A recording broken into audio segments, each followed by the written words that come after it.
Good morning, students. In previous class, we learned about location, extent, and physical setting. In this class, I am here to explain the natural vegetation. Listen, first, natural vegetation. Students, natural vegetation ಸ್ವಾಭಾವಿಕ ಸಸ್ಯವರ್ಗ. ನ್ಯಾಚುರಲ್ ವೆಜಿಟೇಷನ್ ಅಂದರೆ ಸಸ್ಯವರ್ಗ, ಸ್ವಾಭಾವಿಕ ಸಸ್ಯವರ್ಗ. Listen, Europe has been occupied by man for a long time and is very densely populated. Listen, Europe has been occupied by man for a long time and is very densely populated. ಅಂದರೆ ಏನು ಮಾಡ್ತಾರೆ ಅಂದರೆ ಇಲ್ಲಿ ಯುರೋಪ್ನಲ್ಲಿ ಬಹಳ ದೀರ್ಘಕಾಲದಿಂದ ದೀರ್ಘಕಾಲದಿಂದ ಮಾನವರು ನೆಲೆಸಿದ್ದಾರಲ್ವ. ಸೊ ಅಷ್ಟಲ್ಲದೆ ಇದು ಅದು ಹೆಚ್ಚು ಜನಸಾಂದ್ರತೆಯುಳ್ಳದ್ದು ಅಂತ ಹೇಳ್ತಾರೆ. ಡೆನ್ಸಿಲಿ ಪಾಪ್ಯುಲೇಟೆಡ್, ಜನಸಾಂದ್ರತೆಯುಳ್ಳದ್ದು. So hence the natural vegetation has been almost entirely removed. ಆದ್ದರಿಂದ ಏನಾಗಿದೆ ಇಲ್ಲಿ ಅಂತಂದರೆ has been almost entirely removed. ಅಂದರೆ ಈ ಒಂದು ಸ್ವಾಭಾವಿಕ ಸಸ್ಯವರ್ಗ ಅನ್ನುವಂಥದ್ದು ಏನಾಗಿರುತ್ತೆ ಅಂದರೆ ಇಲ್ಲಿ ವಿನಾಶಗೊಂಡಿದೆ ಅಂತ ಕೂಡ ನಾವು ಹೇಳ್ಬೋದು. Expect in the higher and more unfavorable areas. ಹಾಗೆ unfavorable areas there are 6 types of vegetations in Europe as given below. ಹಾಗಾಗಿ ಏನಾಗಿರುತ್ತೆ ಅಂದರೆ ಇಲ್ಲಿ ಜನವಸತಿಗೆ ಪ್ರತಿಕೂಲವಾದಂತಹ ಮತ್ತು ಅದಕ್ಕೆ higher and more unfavourable areas ಅಂತ ಹೇಳ್ತಾರೆ. ಪ್ರತಿಕೂಲವಾದಂತಹ ಎತ್ತರದ ಪ್ರದೇಶಗಳಲ್ಲಿ ಮಾತ್ರ ಇದು ಕಂಡುಬರುತ್ತೆ ಅಂತ ಕೂಡ ನಾವು ಹೇಳ್ತೀವಿ. Okay, it's the next one. There are 6 types of vegetation in Europe as given below. ಹಾಗೆಯೇ ಈ ಕೆಳಕಂಡಂತೆ ನಾವು ಏನು ಮಾಡ್ತೀವಿ ಅಂದರೆ ಯುರೋಪ್ನಲ್ಲಿ 6 ಪ್ರಕಾರದ 6 ಟೈಪ್ಸ್ ಆಫ್ ವೆಜಿಟೇಷನ್ ಸಸ್ಯವರ್ಗಗಳನ್ನ ನಾವು ನೋಡ್ಬೋದು. First one tundra vegetation, second one is taiga vegetations or taiga forest, third one is mixed forest, fourth one Mediterranean vegetation, fifth one grasslands, sixth one alpine vegetation. Okay, listen, very important. ನಿಮಗೆ question ಕೂಡ ಇದನ್ನು rice ಮಾಡ್ತಾರೆ. ಓಕೆನಾ?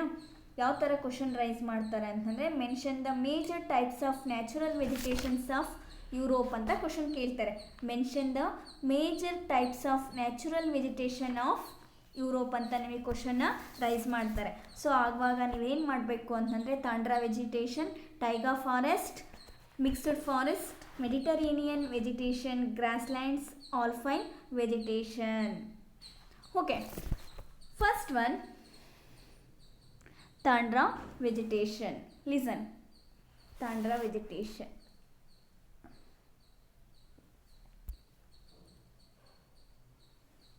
consists of lichens and mosses. It occupies a narrow zone in Iceland and north part of the Norway. ಹಾಗೆ ಶಿಲಾವಲ್ಕ ಮತ್ತು ಪಾಚಿಗಳಿಂದ ಏನಾಗಿರುತ್ತೆ ಈ ತಾಂಡ್ರ ಪ್ರದೇಶ ಅನ್ನೋದು ಒಳಗೊಂಡಿರುತ್ತೆ. ಅದರಲ್ಲೂ ಕೂಡ ಐಸ್ಲ್ಯಾಂಡ್ ಇರ್ಬೋದು. Next one north part of the Norway, ಅಂದರೆ north part of the Norway ಅಂದರೆ ಉತ್ತರ ನಾರ್ವೆ ಅಂತ ಹೇಳ್ತಾರೆ.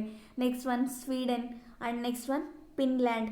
ಈ ಒಂದು ಪ್ರದೇಶಗಳಲ್ಲಿ ಈ ತಾಂಡ್ರಾ ವೆಜಿಟೇಷನ್ ಅನ್ನೋದು ಕಂಡುಬರುತ್ತೆ. ಎಲ್ಲಿ ಅಂದರೆ first one Iceland, second one is northern parts of Norway, third one Sweden and fourth one is Finland ಅಂತ ಹೇಳ್ತಾರೆ. ಏನು ಈ ಒಂದು ಏರಿಯಾಗಳಲ್ಲಿ ಈ ತಾಂಡ್ರಾ ವೆಜಿಟೇಷನ್ ಅನ್ನೋದು ಕಂಡುಬರುತ್ತೆ. Vegetation of similar types of found at higher altitude in the ಆಲ್ ಫಂಡ್ ನಾರ್ತ್ ಯೂರಲ್ಸ್. ಹಾಗೆಯೇ ಇಂಥದ್ದೇ ವೆಜಿಟೇಷನ್ಸ್ನ ನಾವು ನೋಡೋದಾದರೆ ಆಲ್ಪ್ಸ್ ಇರ್ಬೋದು ಅಥವಾ ಯೂರಲ್ಸ್ ಪರ್ವತಗಳ ಎತ್ತರದ ಭಾಗಗಳಲ್ಲೂ ಕೂಡ ಏನಾಗಿರುತ್ತೆ ಅಂದರೆ ಈ ಒಂದು ತಾಂಡ್ರಾ ವೆಜಿಟೇಷನ್ಸ್ ಅನ್ನೋದು ಕಂಡುಬರುತ್ತೆ. ಓಕೆ, ನೆಕ್ಸ್ಟ್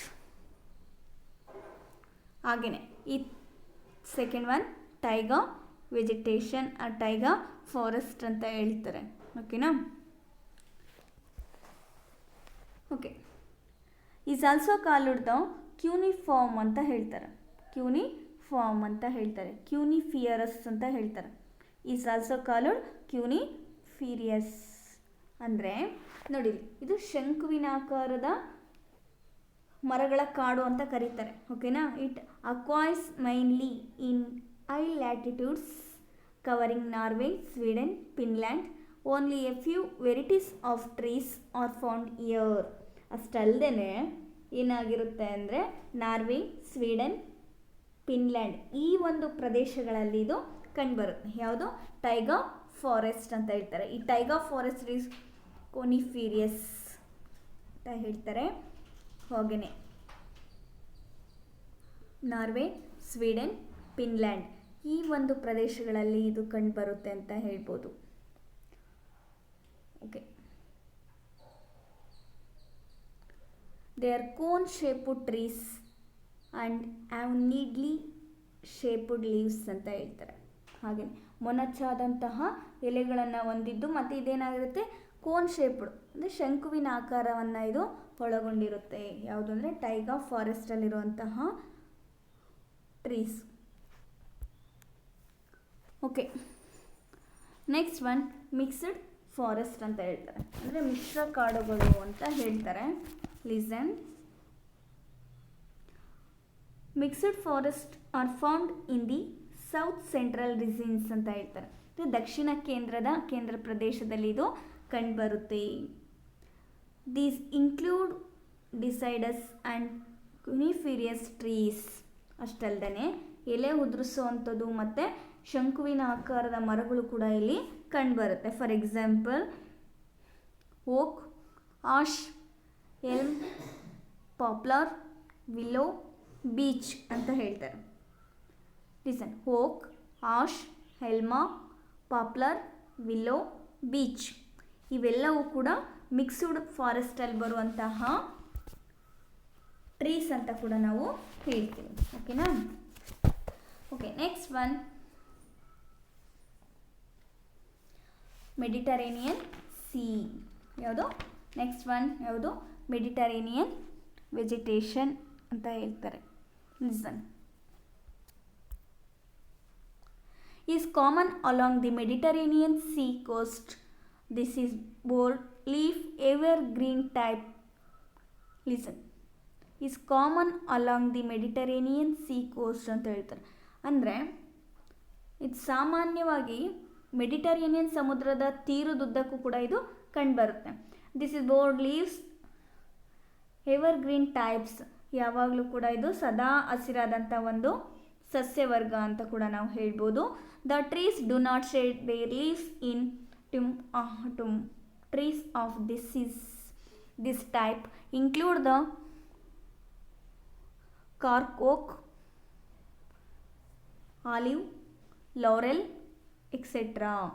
ಅಷ್ಟಲ್ಲದೆ ಏನು ಶರತ್ಕಾಲ ಈ ಒಂದು ಆಟಮ್ ಸೀಸನ್ನಲ್ಲಿ ಮಾತ್ರ ಇಲ್ಲಿ ಎಲೆಗಳು ಉದುರುತ್ತವೆ. ಸೊ ಉದುರಿಸೋದಿಲ್ಲ. ಸರಿನಾ. ಹಾಗೆಯೇ ಇಲ್ಲಿ ಇಂಪಾರ್ಟೆಂಟ್ ಆದಂಥ ಕೆಲವೊಂದು ಮರಗಳು ಕೂಡ ಕಂಡುಬರುತ್ತೆ. For example cork oak, next one olive, next one laurel ಅಂತ ಹೇಳ್ತಾರೆ. ಇವೆಲ್ಲವೂ ಕೂಡ ಈ ಮೆಡಿಟರೇನಿಯನ್ ವೆಜಿಟೇಷನ್ಸಲ್ಲಿ ಕಂಡುಬರುವಂತಹ ಇಂಪಾರ್ಟೆಂಟ್ ಆಗಿರುವಂತಹ ಟ್ರೀಸ್ ಅಂತ ಕೂಡ ನಾವು ಹೇಳ್ತೀವಿ. ಓಕೆ. Next one grassland. ಅಂದರೆ ಹುಲ್ಲುಗಾವಲು ಅಂತ ಹೇಳ್ತಾರೆ. ಓಕೆನಾ. Are found in the areas south of the deciduous forest.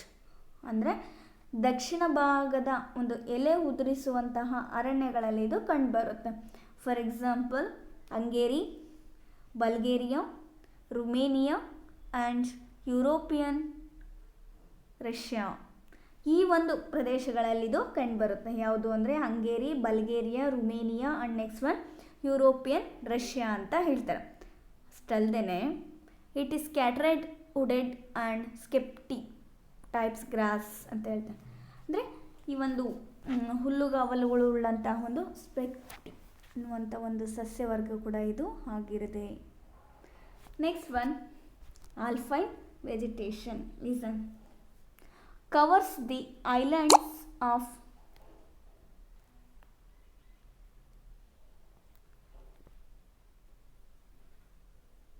covers the islands of southern Europe such as the Alps. ಅಂದರೆ ಯುರೋಪಿನ ಒಂದು ದಕ್ಷಿಣ ಭಾಗದಲ್ಲಿ ತುಂಬ ಎತ್ತರವಾದಂತಹ ಪರ್ವತ ಭಾಗಗಳಲ್ಲಿ ಇದು ಹಂಚಿಕೆ ಆಗಿದೆ ಅಂತ ನಾವು ಹೇಳ್ಬೋದು. First one Alps, next one Pyrenees, next one Balkan, next one Carpathian and Dinaric mountains. ಇವೆಲ್ಲವೂ ಕೂಡ ಈ ಒಂದು ಆಲ್ಫೈನ್ ವೆಜಿಟೇಷನ್ಸಲ್ಲಿ ಕಂಡುಬರುತ್ತೆ. Okay, next one farming, dairying and fishing ಅಂತ ಹೇಳ್ತಾರೆ. ಹೀಗೆ ನೀವು ನೋಡಿದ್ರಲ್ವಾ, ಸೊ ಇವೆಲ್ಲ ನ್ಯಾಚುರಲ್ ವೆಜಿಟೇಷನ್ಸಲ್ಲಿ ಬರುವಂತಹ ಟೈಪ್ಸ್ ಅಂತ ಹೇಳ್ತಾರೆ. ನಿಮಗೆ ಎಕ್ಸ್ಪ್ಲೈನ್ ಮಾಡೋಕ್ಕೇನು ಕೇಳಲ್ಲ, ಇಲ್ಲಿ ಜಸ್ಟ್ ನಿಮಗೆ ಕ್ವಶನ್ಸು ರೈಸ್ ಮಾಡೋದು ಕೂಡ ಯಾವ ಥರ ಮಾಡ್ತಾರೆ ಅಂತ ನಾನು ನಿಮಗೆ ಹೇಳಿದೆ. Mention the major types of the natural vegetations of Europe ಅಂತ ಕೇಳಿದಾಗ ನೀವೇನು ಮಾಡಬೇಕು, tundra vegetation, there are 6 types of natural vegetations in Europe ಅಂತ ಬರೆದ್ಬಿಟ್ಟು ಅದರ ಕೆಳಗಡೆ ಪಾಯಿಂಟ್ಸ್ ಹಾಕ್ಬಿಟ್ಟು ಬರೀಬೇಕು. Tundra vegetation, taiga forest, mixed forest, Mediterranean vegetation, grassland, alpine vegetation. ಓಕೆನಾ? ಓಕೆ, ನೆಕ್ಸ್ಟ್ ಒನ್ ಬಂದರೆ listen. Next one topic farming, dairying and fishing ಅಂತ ಹೇಳ್ತಾರೆ. ಅಂದರೆ ನೋಡಿಲಿ,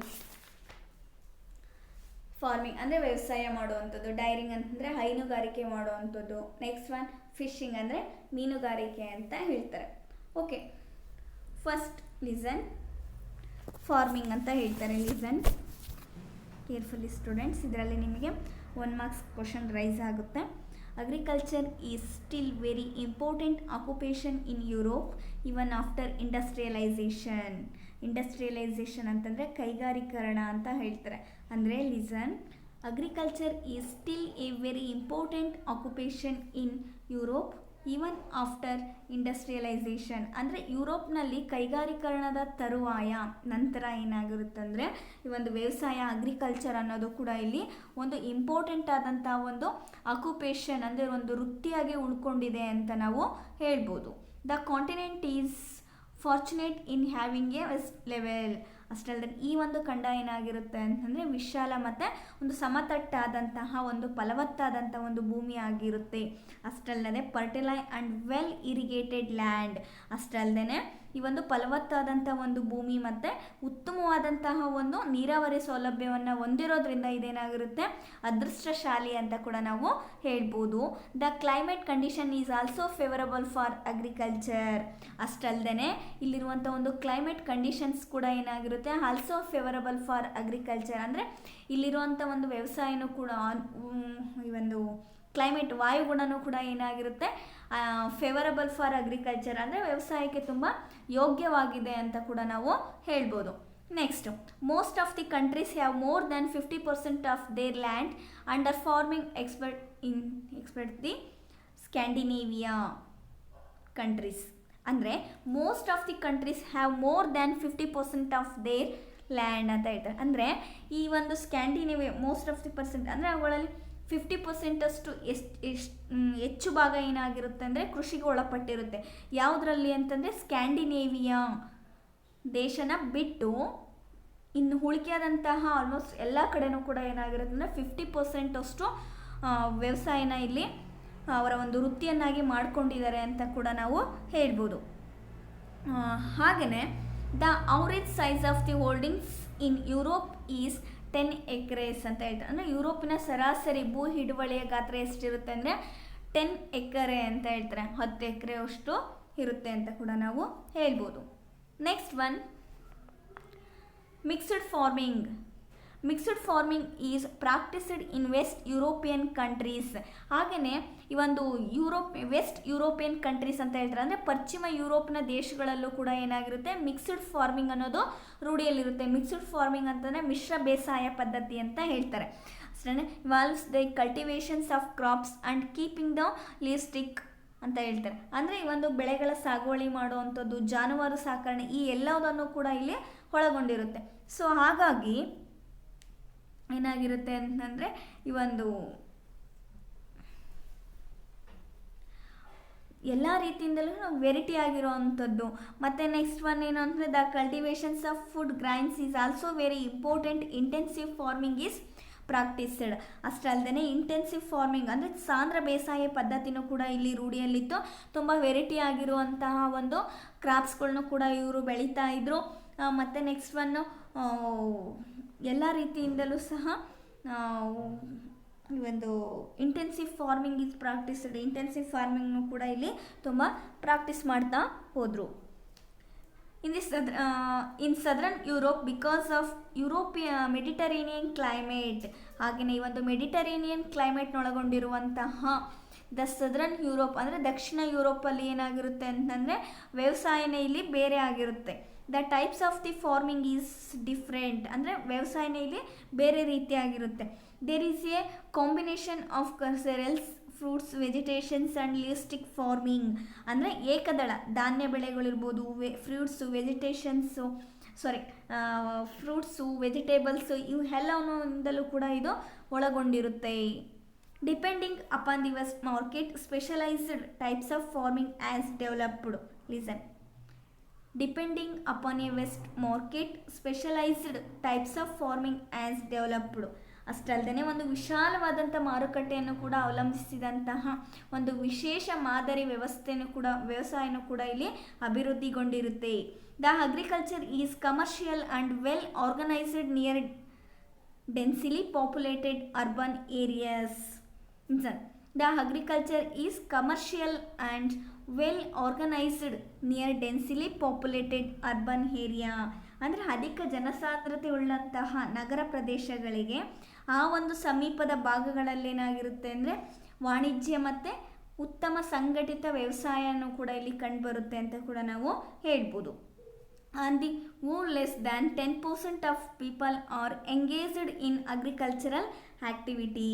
ಅಷ್ಟಲ್ಲದೆ ಈ ಒಂದು ಯುರೋಪಲ್ಲಿರುವಂತಹ ಕೆಲವರು ಜನರು ಏನು ಮಾಡಿದರು ಅಂತಂದರೆ 10% of the people are engaged in European agricultural activities. ಅಂದರೆ 10% ಜನರೇನಾಗಿದ್ದರು ಅಂತಂದರೆ ಈ ಒಂದು ಅಗ್ರಿಕಲ್ಚರಲ್ ಆ್ಯಕ್ಟಿವಿಟಿನಲ್ಲಿ ಪಾರ್ಟಿಸಿಪೇಟ್ ಮಾಡ್ತಾಯಿದ್ರು. ಸೊ ನೆಕ್ಸ್ಟ್ ಒನ್ ವೀಟ್ ಅಂತ ಹೇಳ್ತಾರೆ, ಅಂದರೆ ಗೋಧಿ ಅಲ್ವಾ? Okay, wheat is the important staple food crops of Europe ಅಂತ ಹೇಳ್ತಾರೆ. ಅಂದರೆ ಇದೊಂದು ಯುರೋಪ್ನಲ್ಲಿ ಕಂಡುಬರುವಂಥ ಒಂದು ಆಹಾರ ಬೆಳೆ ಅಂತಲೂ ಕೂಡ ನಾವು ಹೇಳ್ತೇವೆ. ಇದರಲ್ಲಿ ಕೂಡ ನಿಮಗೆ ತುಂಬ ಡೈರೆಕ್ಟಾಗಿ ಕ್ವಶನ್ ಕೇಳ್ತಾರೆ, what are the staple food crops of Europe ಅಂತ ಕೇಳಿದಾಗ ಇದರ ಒಂದು ಆಹಾರ ಬೆಳೆ ಯಾವುದು ಯುರೋಪ್ ಅಂತ ಕೂಡ ನಾವು ವೀಟ್ ಅಂತ ಕೂಡ ನಾವು ಹೇಳ್ತೀವಿ. The Paris basin, the great plains of Europe. ಹಾಗೆಯೇ ಪ್ಯಾರಿಸ್ ಮೈದಾನ ಇರ್ಬೋದು. Next one the great plains of Europe ಅಂದರೆ ಯುರೋಪ್ನ ಒಂದು ಮಹಾ ಮೈದಾನ ಪದ್ಧತಿ ಇರ್ಬೋದು. ದ ಪ್ಲೇನ್ಸ್ ಆಫ್ ಹಂಗ್ರಿ, ಹಾಗೆಯೇ ತಗ್ಗು ಮೈದಾನದ ಒಂದು ಪ್ರದೇಶ ಇರ್ಬೋದು. The low lands countries are Po river basin in Italy are the main wheat producing areas of Europe. ಅಷ್ಟಲ್ಲದೆ Po river basin in Italy are the main wheat producing areas of Europe. ಅಂದರೆ ಈ ಒಂದು ಯುರೋಪಿನ ಪ್ರಮುಖ ಗೋಧಿ ಉತ್ಪಾದಿಸುವಂತಹ ಪ್ರದೇಶಗಳಿವು ಅಂತ ಕೂಡ ನಾವು ಹೇಳ್ಬೋದು. ಓಕೆನಾ? ನೆಕ್ಸ್ಟ್ ಒನ್ ಮೈಜಾ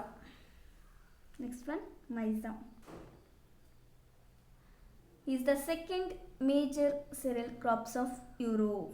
ಹಾಗೆಯೇ ಎರಡನೇ ಪ್ರಮುಖವಾದಂತಹ ಏಕ ಬೆಳೆ ಯಾವುದು ಅಂತಂದರೆ ಏಕದಳ ಧಾನ್ಯ ಅಂದರೆ ಮೈಜಾ ಅಂದರೆ ಮೆಕ್ಕೆಜೋಳ, ಹೌದಲ್ವಾ? Okay, France,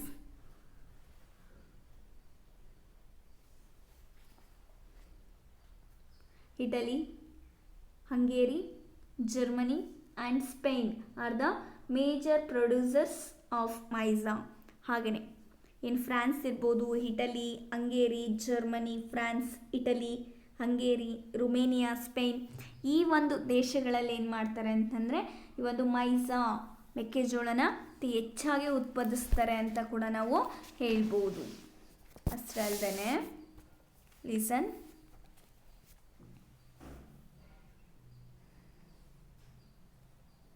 the leading producer of rye are Poland, Germany,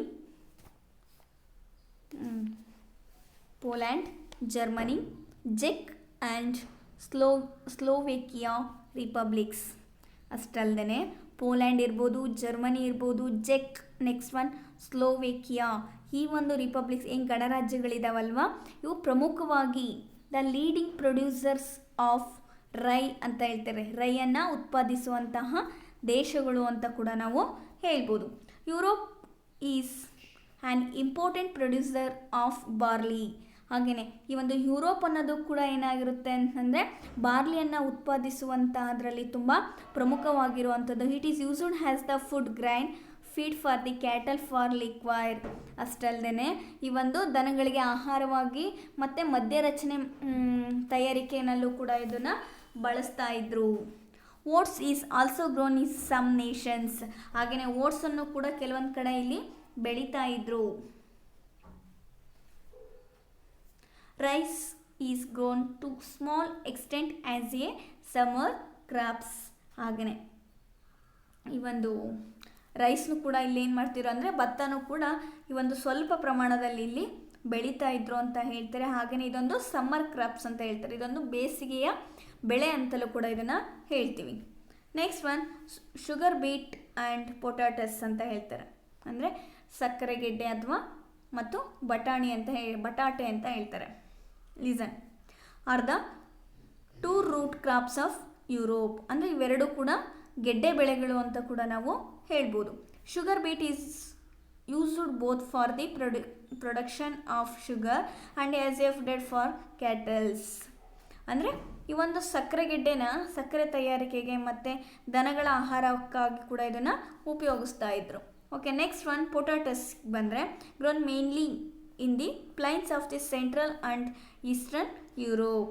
ಹಾಗೆಯೇ ಇದನ್ನು ಏನು ಮಾಡ್ತಿದ್ರು ಅಂದರೆ ಈಸ್ಟರ್ನ್ ಯುರೋಪ್ ಕಡೆಯಲ್ಲಿ ಇದನ್ನು ಜಾಸ್ತಿ ಬೆಳೀತಾ ಇದ್ರು. ಅಂದರೆ ಈ ಒಂದು ಪೂರ್ವ ಯುರೋಪ್ ಮೈದಾನಗಳಲ್ಲಿ ಇದನ್ನು ಜಾಸ್ತಿ ಅತಿ ಹೆಚ್ಚಾಗಿ ಬೆಳೀತಾ ಇದ್ರು. Europe is leading producer of potatoes in the world.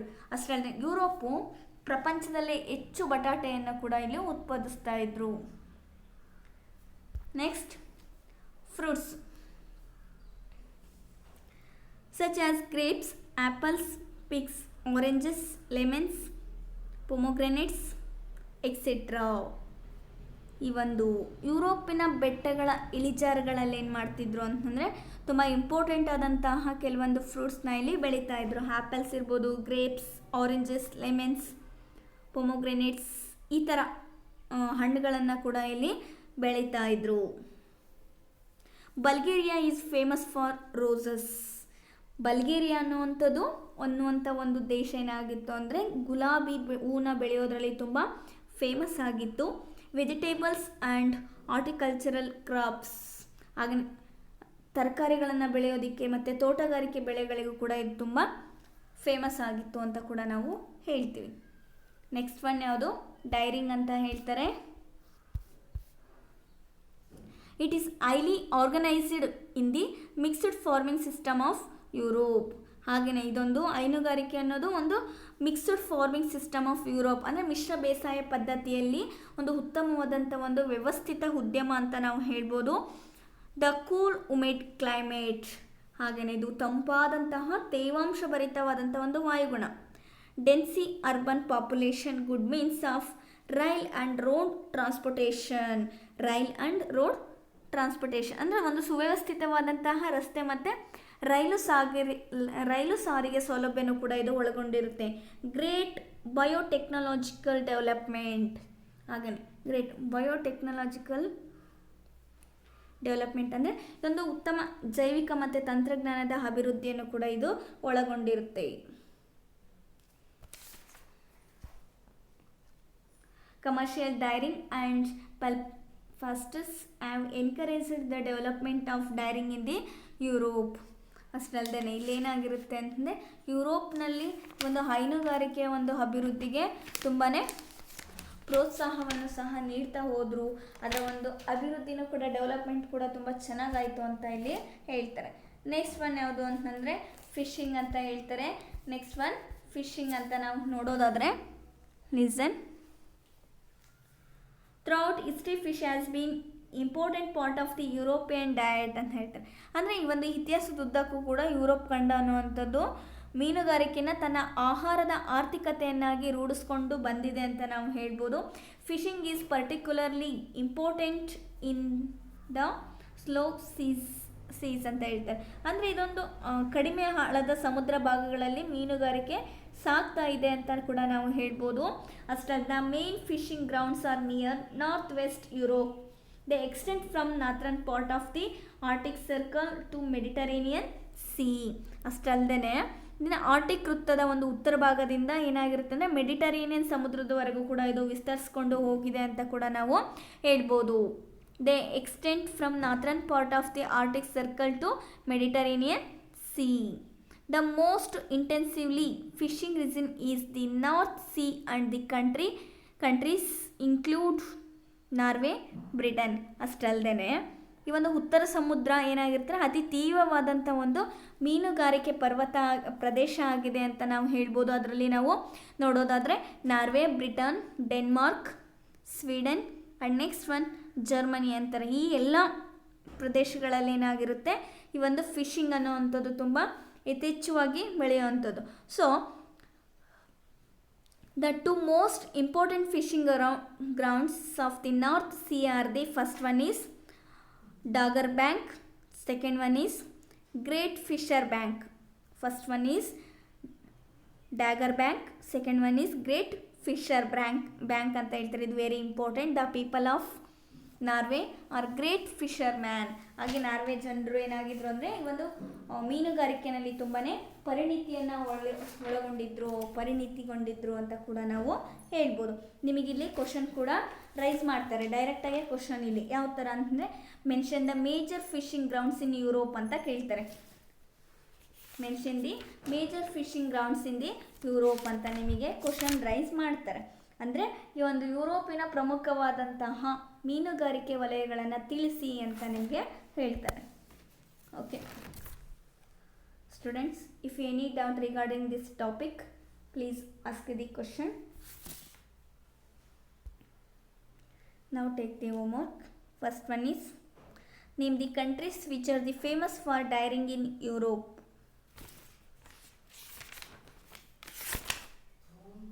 Second one is what are the staple food crops of Europe. ಯುರೋಪಿನ ಆಹಾರ ಬೆಳೆಗಳು. ಹಾಗೆಯೇ next one question mention the major fishing grounds in Europe. ಅಂದರೆ ಈ ಒಂದು ಯುರೋಪಿನ ಪ್ರಮುಖ ಮೀನುಗಾರಿಕೆ ವಲಯಗಳನ್ನು ತಿಳಿಸಿ ಅಂತ ಹೇಳ್ತಾರೆ. Okay, thank you.